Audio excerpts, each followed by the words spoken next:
Welcome to the Rise to Shine podcast with Noelle Kustas, where we ignite the spark to discover your favorite self. It is time to get real, ladies. Hello, and welcome to the Rise to Shine podcast. I'm your host, Noelle Kustas, and I am so excited because today's guest is a friend that I first met during my Sparkle days. We were Sparkle sisters before we ever knew that we would be doing what we are doing now. So here we are 5 years later, and we are doing something super special, and I cannot wait to share it with you. But I want to tell you a little bit about our guest today. Heather McNally is a master certified life coach. She is a keynote speaker and powerful voice for transformation. She's turned her own story of overcoming childhood trauma, depression, and anxiety into a mission to help others break free from limiting beliefs and rewrite the stories holding them back. With a mix of brain science, coaching, and real life grit, I say that because she has real life grit. Heather helps people step into happiness, confidence, and the life that they actually want. You're going to love this conversation, I promise you. So, welcome, Heather. I am so excited to have you here today. Thank you so much, Noelle. I'm thrilled to be here on your podcast. And I love that, we have our history together and that we just keep growing together. I love it. Totally. It's so fun. We have definitely been on a journey in the last 5 years. And that is why I'm so excited to have you here because I just want people to get to know you, get into your world. And then also, of course, we got to talk about this exciting project we've got going on together. So let's go ahead and start by just, introducing you, letting you introduce yourself, actually. For those that do not know you yet. Can you just give us a quick intro, who you are, what you do outside of, what I said? I know I always have all of the big things, right, that I share, but there's so much more to you than that. So I'd love for you to give us a little glimpse into that. And then also a little bit about what led you to the work that you do. Awesome. Yes. So I call myself a life fulfillment coach, speaker, author. As you heard, we're working together on a collaborative book. And I started my life with childhood abuse. And, I've talked about it so much that it may come off sounding like it doesn't seem like a big deal, but of course it is. It shaped who I was, who I Mm, am, and what it is I do. I grew up with a father who was very abusive physically and also emotionally, verbally. And I have a brother who he did the same thing with, and my mom, who I adored. Um, I never saw him hit her. I never saw any bruises or anything, but he was very emotionally and verbally abusive with her. And so, of course, building a life from childhood, we've got that brain science coming in yeah. where you get your limiting beliefs by the age of 7 years old from the people that you are around. So it was my father, it's your parents, it's your siblings, it's your friends, teachers. And the reason that we get these beliefs in our brain is because our brain is telling us, like, how do I function in this world? So it looks to see what's happening in the world around us so that we can make sense of the world. Doesn't Mhm. mean it's there to help us. It means we need to survive. And that's what the brain is trying to do for us. So through childhood abuse, I developed the beliefs that I was not worthy, that I was a piece of crap, is what I usually say. Yeah. That I wasn't worth anything, that I was never good enough, that I did everything wrong, that everything was my fault, that I was here to make other people happy, that I was not to be seen or heard, that I was to hide. And I also got mixed messages, because my mom was a flawed human being, as everybody is, but really a wonderful, generous, beautiful soul who was Mhm. able to compartmentalize and say, here's this. She'd be in a fight with my father and she'd take it and put it aside and then look at us and smile and be like, so, and I've never seen anybody do that so well. And I knew from a very young age, I was not that person. I was not able to hide it. I wasn't able to hide how I felt. And it ate at me. And so, unfortunately, those limiting beliefs and what I was told I was, and Mhm. versus what I was not and never going to be able to be, it ate at me. And so, throughout my life, it was I wasn't worthy. Everybody else was so much better than me. I didn't belong. Everything bad that you can say about yourself, I did. And Mhm. unfortunately, I not only said it to myself, but I said it out loud Mhm. because I Yeah. figured nobody could hurt me the way I could hurt myself. You're not going to say anything to me that I haven't said to myself. Um, Interesting. so it was like I needed to prove that for some reason. Mhm. And what I discovered is it actually pushed people away, and I was hurting myself more and putting myself more in this shell that I didn't want to be in. Mhm. And through that, and through knowing that I wanted more for myself, knowing I wanted out of my house and I wanted a life for myself, I started to develop that. And I met somebody in college that challenged me and that was interesting and fun and intelligent and caring and had empathy and loyal. And he's now my husband. So now almost 35 years together and almost 30 years married. Um, we chose to do things differently than what happened to me. And then Mhm. there was also the issue of my mom who became terminally ill, and I took care of her. Um, I became her advocate, I became her voice.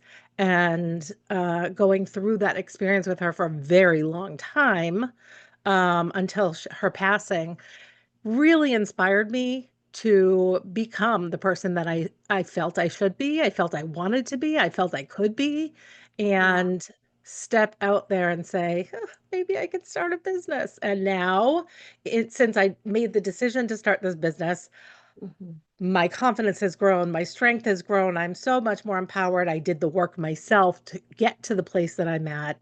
And it's just, my whole life has inspired me to help other women not wait until they're 45, almost 50 years old, to really embrace who they are and what they're capable of. I love that. There's so much to unpack there because first of all, as I'm listening to you and you know this, but for people that are new around here or even new to this podcast, our stories are very similar, but not that you and I are the same person in our experience growing up, but I was very similar to your mom. Mm, And I had that marriage for 20 years where um, the physical abuse didn't come until the very end. mhm, Uh, but there was a lot of verbal and emotional abuse. And as you become a parent, when you said she was so great at compartmentalizing, like that is absolutely who I was, is just being full of shame and being hurt and angry and getting put down and made fun of, called names, all the things, but then turning around and showing up and holding space for my kids as if nothing had happened. And then realizing as your kids are growing up, like, oh my gosh, this is so not healthy. This is mm, terrible. I do not want my children. They were young, they were very young. And I thought, we just can't continue this way. So, I can imagine how that was growing up and how hard that was because I know I get to talk to my kids about it and we have conversations. They're older now and we talk about it's a very real part of our situation and I had to I had to heal and I had to learn how to show up differently and then fast forward to where we are now. You and I obviously talk and know each other's stories and um we realized that as adults, we had a lot of similarities of like the insecurities and, the way that we would talk to ourselves and how we would mm, treat ourselves and how we don't want other women to go through this and we want to help them. And so I know a lot of the work that we do is similar in that particular space. So I love that you shared that. And I do know that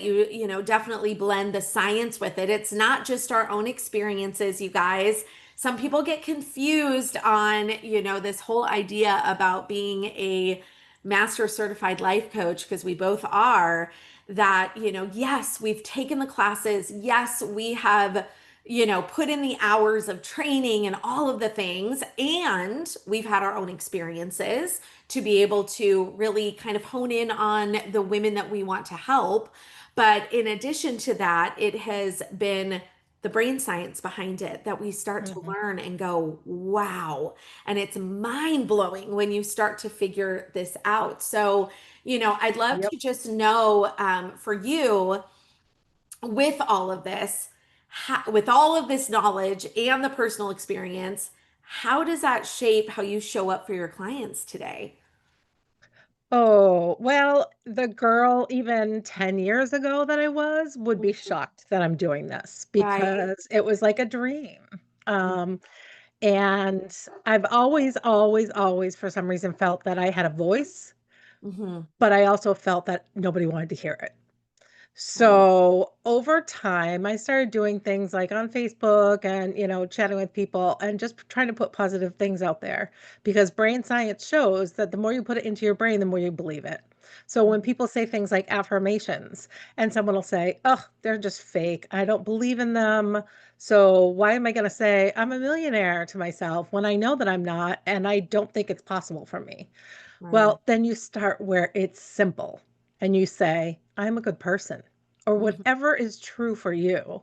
And it's not fake, it's what you're putting into your brain, and it Mhm. starts to change who you are. So Right. I will say that, you know, the brain science, I started a long time ago.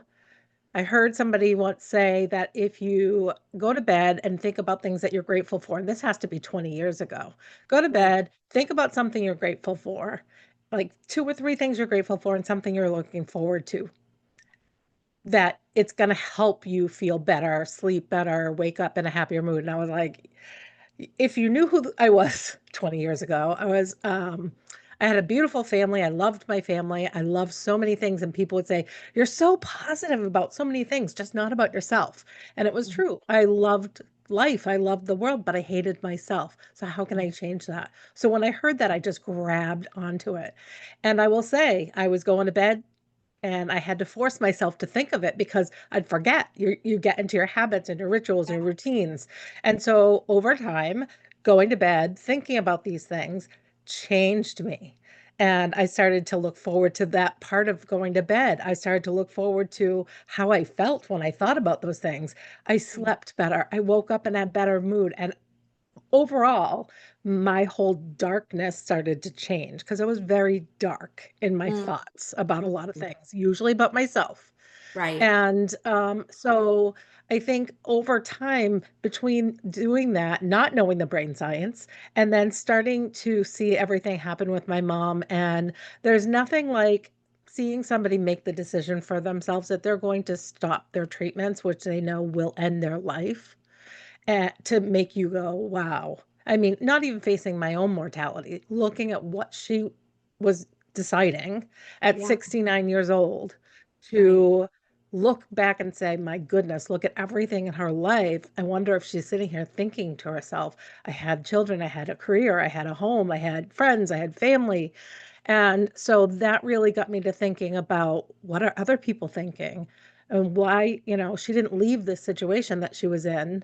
But I know that there were very many times that she wanted to, Mhm. but didn't stand up for herself, didn't feel empowered and everything. And so it all brought me to, I really want to learn about this, about personal development and how I can make myself better. And that all started the spark for me of maybe I can help somebody else. And it all was going to be just a blog Yeah. and just kind of for fun. And then I was like, you know what? This is my life purpose because I always knew my role in life was to help people. I just didn't Mhm. know how. And Yeah. it helped me figure it out. And so now, if I can help somebody else realize that they are worthy, that they are somebody special, that they have a purpose, and envelop that and hold on to that and create their life with that, that's my life purpose. Yeah. And I mean, you are known for helping people break free from limiting beliefs. So, what is one belief that you had to release in your own life that completely shifted everything? I can't. two words. Mm. Two very strong words that were instilled in me in those limiting beliefs. And when somebody asked me if I wanted to do something one day, and I said I can't, and they were like, "Okay," they they don't know what's going on, and all of a sudden I realized I didn't even think about the answer to that question. I literally just said, "I can't." Why did Yeah. I say that? And that was when I realized that I said that for a lot of things, Hmm. internally and vocally, and, to other people, and I lost out on lots of opportunities and lots of fun, and, you know, I was very disempowered. Yeah. So, I can't. It's gone. It's so powerful because we don't realize what a habit we get ourselves into of just saying that because it's our excuse to avoid. And so then, we start to tell ourselves the story that we can't, when in Mhm. actuality we can. Right. And like you said, a lot of people will just believe you and go, okay. Whereas there are going to be some people in life that are going to call you out on that too, and say, yes, you can. And maybe it's even, we always talk about in my world, the power of yet, I can't yet, means that, okay, maybe you can't do that right now, but you will be able to. So I love that. I love that you bring that up. And then you also often talk about turning pain into power. So, what does that look like practically for someone listening right now who feels maybe stuck or overwhelmed right now? Well, first of all, you said, we all say I can't and yet, right? But I'm definitely the person now who's I call myself the instigator. If someone says they can't, or, oh, no, no, no, I couldn't, I can't, I'll call them out on it now Yeah. because I know that we do that. I know that sometimes we don't even give ourselves the option. And so I'll call them out on it. And so turning pain into power for me is something just like that, where I was so disempowered. I was so unhappy and felt so unworthy and unfulfilled. And Mhm. now am the person that takes what I've gone through. And, they say it's a cliche, but you grow through what you go through. Yeah. Um, every experience that we have, we can learn through it. And we can take something from that and turn it into the power that helps us get past something, do something, make a choice. And so for me, I chose that I was not going to live a life with somebody that made me unhappy and miserable. And I applaud you for making that very difficult decision for yourself and your children. And, I definitely had asked my mom, why don't you go? And, you've made a huge impact on their lives because of it. Mhm. But what you learn in life is that you can take a lesson from anything. So the pain of being, an abused child, um, God, yeah, I had a lot of trust issues, a lot of anger, a lot of depression, a lot of all of it. Yeah. But now I turned that into knowing that those are choices I don't want for myself, and knowing that, when I got married, we had children, and our decision was we are not going to raise our children in any way, shape, or form the way that I was raised, and really kind of the way my husband was raised also. But Right. that we were going to have a loving house and a connected house. And, so I turned that pain of having no connection and anger and hurt into love and togetherness and a beautiful life. And no, everything's not perfect all the time. Nobody can look at somebody's house and say, oh, they've got a house, two cars, a garage, and, Right. everything's perfect. No, everybody has struggles. Everybody has difficulties and pain. But Mhm. I really feel like even the situation with my mom, I was able to take that and turn it into purpose to be able to help myself understand what I did and didn't want in life, what I could and couldn't do, and that life is short and I'm gonna grab it. Hmm. Totally.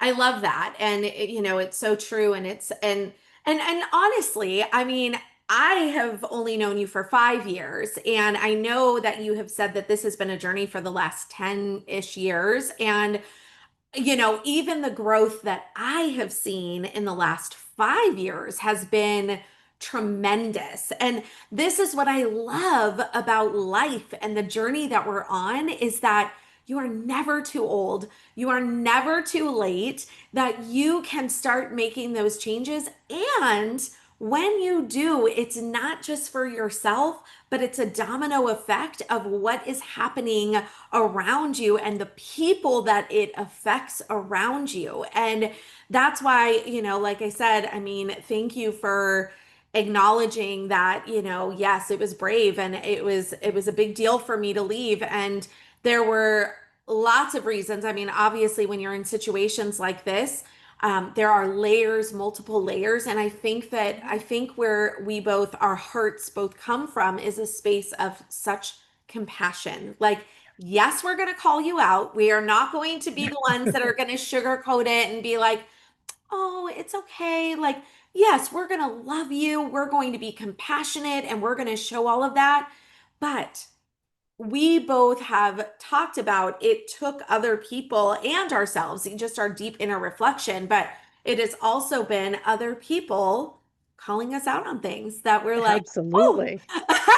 and then you Absolutely. go, oh, yeah, hadn't thought about that, or ooh, like that digs deep, and I need to kind of figure this out, and that to me is where the love comes to. Like there's this deeper love for someone when you're willing to have Mm. those tough conversations.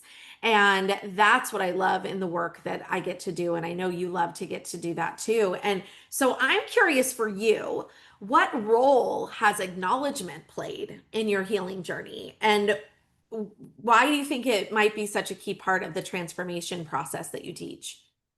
Well, it's acknowledgement and awareness is everything. Yeah. And that's the beginning of change. How can you change something if you're not even aware of what's happening? And there you were saying, you get in it and then, you start to become aware of things, but sometimes it takes somebody else to point it out to you. Right. And that's part of why I want to do speaking and why I authored my chapter in this book, because I feel that one of the things I say in it is talking about that brick in the face moment. When something hits you like a brick hit you in the face and makes you wake up, and Yeah. all of a sudden you're aware of it. When I said I can't, and then all of a sudden I was like, wait a minute, who said that? I Mhm. hadn't even thought about it. So if you're not aware of your behavior, if you're not aware of your own beliefs and what you're doing, Mhm. how could you change it? If you're not aware that you could have a better life and be happier and have more joy and fulfillment and excitement in your life, how are you going to know that you want that? And when Right. I was younger, I used to look at people and I'd be like, oh, they have everything. Aren't they lucky? Aren't they lucky? And like I That said, is really you fun. can't look at someone's life and just know what it is from the outside looking in. You don't know. And I've had that experience time and time again where people thought certain things and then they'd hear the truth and vice versa. Yeah. Um, so I wish, everybody could become aware of that. But Mhm. acknowledgement is the first step. You can't make changes if you don't acknowledge it. You're not aware of it. So even if it's someone being your brick in the face, whatever it is that makes you aware, and then you can start to make changes and do the work that you have to do. And, it's not easy, but No. it's so worth it because, um, you know, I'm saying all the cliches, life is a journey, but it's true Mhm. because if you can't experience sitting and watching the hummingbirds come to your hummingbird feeder and have some joy in that because it's beautiful and it's nature, if you can't enjoy going out and listening to the ocean or going to a waterfall and find joy and beauty in those moments, just the same as if you won $1,000 on a scratch ticket, then you're missing so much. Mhm. It is true. And yeah, I think that there's so much to be said about that acknowledgement. Sometimes we're just so close to something that we don't even see what's actually happening, or we just have our own perspective of that. And then what you're talking about with like being able to grasp life and all the small moments and the little things to find beauty in, that goes Mhm. back to that gratitude. And I mean, I know like gratitude has literally the practice of gratitude because it is a practice. And, Yes. yes, we can say, oh, I'm so grateful for this. No, it is a practice. And I too do a practice with gratitude, has literally been life changing. Yeah. And yeah, it's just, oh gosh, we could probably have a whole podcast over. Well, we should have Uh-huh. a whole podcast Sure. about gratitude. We need to do this. We Absolutely. need to do this. But let's talk about this book that we are co-authoring together because you've mentioned it a couple of times and we talked about a project. So excited about this project that we have been working on. And I'm just like, I would love for the audience to know because again, this is one of those things that who knows who's listening out there. But you may be someone that was like, oh gosh, I've got a story to tell, or I Mhm. have a dream that I would love to be able to write a book, or maybe it's not even on your radar. This is why I want to talk about it because all of us that are authors in this book, because it is a collaborative book, there are, I believe, seven of us, seven authors that are involved. And I mean, all of us have different stories. Some of us never thought in a million years we would be a part of a book. Some of us had always had that dream. I mean, so we're definitely all coming from different perspectives. And this is why I love to talk about it. But what made you say yes to this project and what does it represent for you personally? So I did a manifestation vision board course with somebody. Let's see, October, probably last summer. So a year ago. And I've often thought about writing books, but it used to be like children's books. I've always loved kids. I've always wanted to work with kids. And so I thought about it and thought about it, and that's all I did was think about it. Mhm. Same thing with, writing this blog. I thought about it and thought about it. And then finally, it got to the point where I was like, I can't hold myself back from doing this anymore. So, starting the idea of becoming a coach. And then I was like, oh, there's this little part of me that's like, I have a message. Will one-on-one coaching get this message to the people that need to hear it? Mhm. And so, yes, I love doing one-on-one coaching because I love the connection to people. But I felt like for the right people to hear the message, I need it to be more broad. I need it to be uh, bigger. And it's not that I feel that I need to be big. I feel that the message needs to be big and needs to be heard. So I Mhm. kept thinking about it and thinking about it, and time went on, and all of a sudden I saw, because I became a chapter director with Business and Bubbly along with you.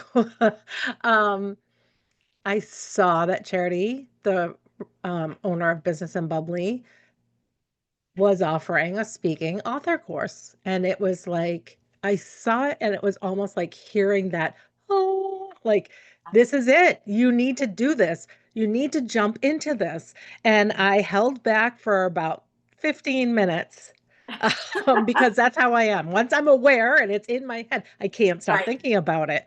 right. And that's how awareness is. Once it creeps in, it's there. And Mhm. so I went to my husband and I said, I got a crazy idea. And he's like, another one? I'm like, yeah. So what do you think about me doing a speaking and author course? And he's like, that sounds about right. And we looked at it together and he encouraged me to do it. And I said, I actually um, reached out to you to talk about it. And then I decided I was going to go for it because it was speaking to me all day and all night. Yeah. And Yeah. and we both definitely had that experience. And it's so funny because I don't know why I didn't pick up on the fact that you thought that you were going to write children's books. I mean, of course it makes sense because we both have a teaching background, but here's what's wild is that back in, oh my gosh, Heather, this is like when I was in college, before I had kids, before I was a teacher. This was back in the like mid 90s. Uh, I actually submitted a children's book to a Wow. publishing company.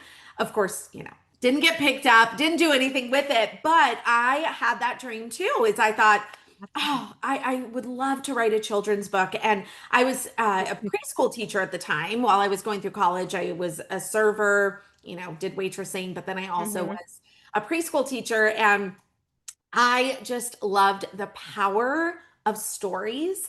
I loved what it did for kids and how it could affect them, how it affected me. I mean, gosh, there's still children's books that I cry over to this day. And I Can I share with you after you say this? Because I have a story about that. Yeah, and I still feel like I have it in me to write a children's book, especially now that Hmm. I have more knowledge and I have children of my own. But I was a teacher for 25 years, all the things. But that's wild because I didn't realize that was something that we had in common with wanting to do that, that That's so desire. So funny. Yep. Another thing, we're just meant to be in each other's lives. I know, so true. And I love it.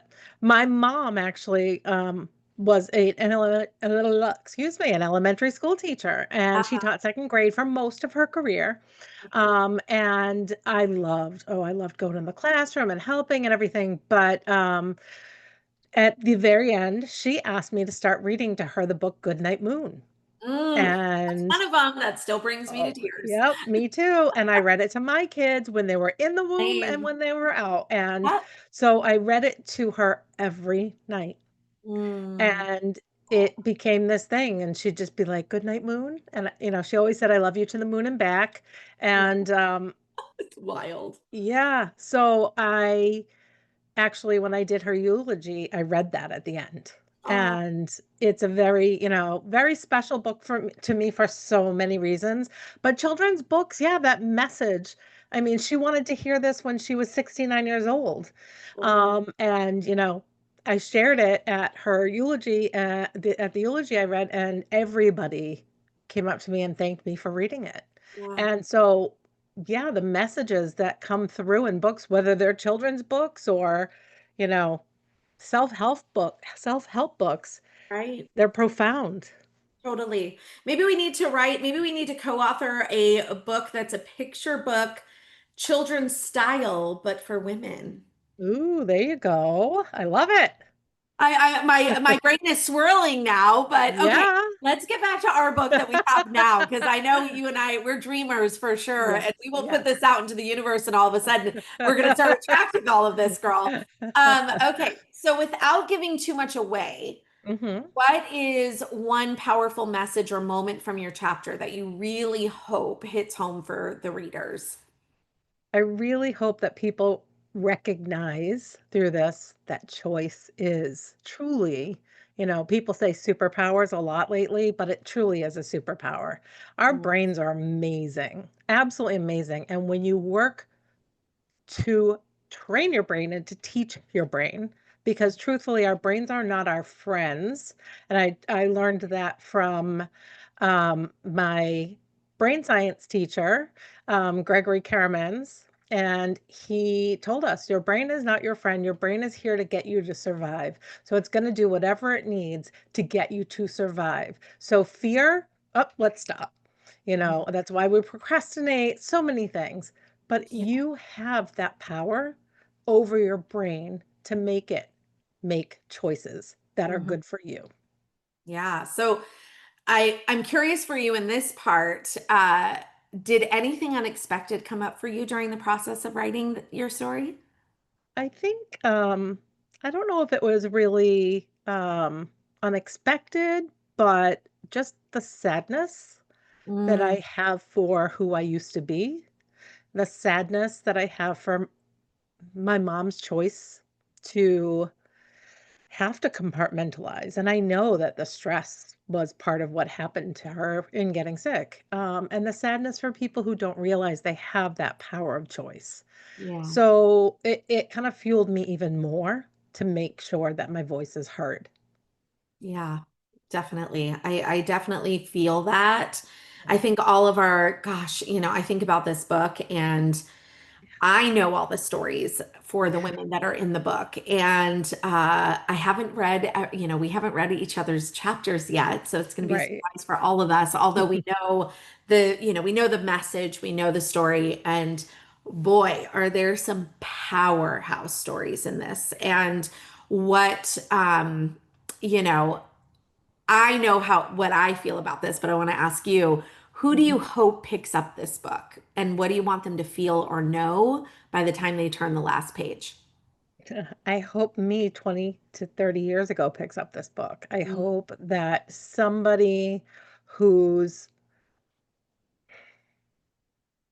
either recognizing that they are ready for change, they're on the mhm. cusp of it, they're right there teetering, or even somebody who's maybe not quite realized it, but it's kind of on the outer skirts of their brain and the awareness hasn't quite gotten there, but they're starting to recognize that something's not right. I hope that those people who need it need these messages that you are enough. You are Yeah. beautiful. You're brave, you're strong, you're everything. Because these stories are definitely very powerful. Mhm. And if they can help somebody figure out that, okay, I need to be aware and start to make whatever changes I need to make, I hope that they pick it up. Yeah. And then just for today, as we're kind of rounding this out, we of course still have our little fun game we'll be playing. But before Okay. we round this out, if someone is listening today and I know it's not meant to be a pun, but if they're standing at the edge of their own chapter, Yep. what is one thing that you would say to them right now? I would say you're stronger than you believe you are, and to stand up and do it. Mm, yeah. Stronger than you believe you are. So good. So good. All right, girl. Well, I know we could be on here forever because we do talk about how you and I are both very long-winded and we will go all day if you allow us. Yep. But this has been amazing and just so much to take in. But before I let you go today, we always do something. It's called Spark and Spill. It's just a fun little way to get to know, because sometimes we get really heavy in here and we're like, okay, Mhm. now we just need to know the fun parts of our Yes. guest. So, I'm up are for you the fun willing to and the play deep, along with whatever. us today? Yeah, exactly. Okay.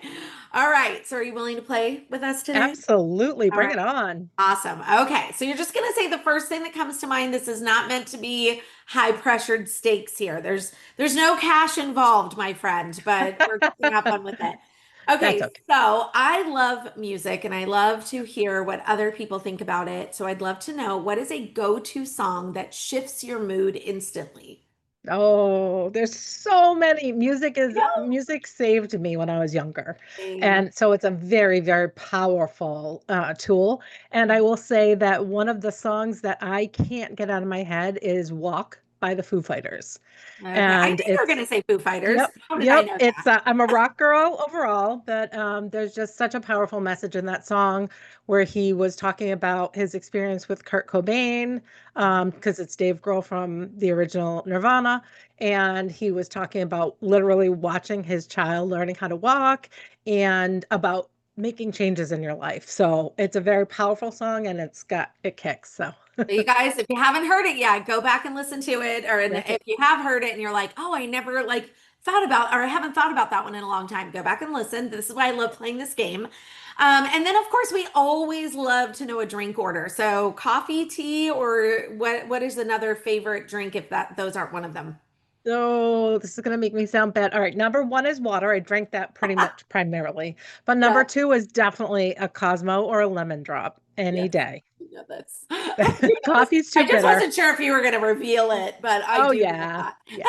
I love it. Okay, so how about a quote or mantra that you're loving lately? It's funny that you say that. I just ordered this book because my friend Christine um, does nature photography on her own, not professional. I keep asking her to write a book, do a book like a coffee table book. Yep. But she lives in Vermont. It's just the stunning scenery and everything. And so she posted one of my favorite flowers the other day, a lotus, and used the quote, "No mud, no lotus." And it's a book actually. So Nice. no mud, no lotus. If you don't have the mud, you're not going to get the flower. Oh, And love it. that's like Love life. it. Yep. Okay, and speaking of books, is there a favorite Yes. book or podcast that you would recommend? Oh, I love so many. I will say one of the ones that really started speaking to me when I very first started listening to podcasts was Trent Shelton. Mm. He has his podcast where he just talks and he's super authentic and very real. He's a former NFL player and he has, been through it and has found, he was one of those original kind of personal development people. And I just love how he talks and he gets real excited and he's yelling and he's like, whoo, I need to calm down. And I'm like, no, keep going. I love it. No, So I yeah, love it. that's awesome. Okay, good. I love Yeah. that because this is one secret, truth be told here is the reason why I love to do this is because I love to give our audience like other songs, books, quotes, different things that they can ponder, they can look at, they can check it out, because that's what we're all about here is to inspire women through stories and through information. So, last question. If you could go back and tell yourself one thing, what would it be? Your younger Oh, self. you are so beautiful and strong. Don't listen to anybody else. So good. And I know that that has been big learning for you in particular. It's big learning for me. Uh, It's hard to say, Hard actually, to say, right? It's especially the so, beautiful part. yeah, I can relate to this. And I have a feeling that there are other women out there Mm, that can relate. And again, we talk about this a lot in our world of how we talk to ourselves now mhm, is, when we think about that younger self, we always ask that question. How would you talk to your younger self? What would you tell her? And so when you connect with that younger self, whoa, it's so powerful because, of course, we would tell her that she's beautiful and mhm. that she's strong and she's all the things. But for whatever reason, we go through life and all of a sudden we become adults and it's harder to see that in ourselves. We see different things. We see the hard, we see the faults, we see the wrinkles, we see all the things, right? And Yep. so I love that, you are beautiful and you are strong. So, Heather, I just have to say thank you so much for just sharing your heart and sharing your story, all the wisdom today. It's so good. And if you're listening and feeling that tug, that maybe it's time to reclaim your power and rewrite your story, just Mm, know that you're not alone because we are walking this right alongside of you. And this is exactly why we are so excited about the upcoming book that we're co-authoring together. It's called Rise: How to Find Your People, Power, and Purpose as You Rise to Success. So it is going to be filled with stories like Heather's that remind us what's possible. And when we stop letting our past define us and start choosing our next chapter, and I want you to hear this on purpose. mm. We're choosing it on purpose. I just have chills right now. I am Yeah. so stinking excited. Yep. I want you to also make sure that you're staying connected with Heather. Her links are going to be all in the show notes. So keep your eyes out for the book that's dropping later this summer, but also check out the show notes so you can be in touch with Heather personally. And until next time, keep rising, keep shining, and know your best day is waiting right here for you today. All right, you guys. Bye, Heather, and bye, friends. Bye. Thank you so much. Thank you. Thanks for joining me here today. Your presence means the world to me. If you enjoyed what you heard, please consider leaving a rating and review, and don't forget to follow or subscribe so you never miss an episode. Head to the show notes and let's connect. Rise to Shine Co. is ready to support you in coaching, collaboration, life tips, or even a coffee chat. Until next time, keep shining, my friends.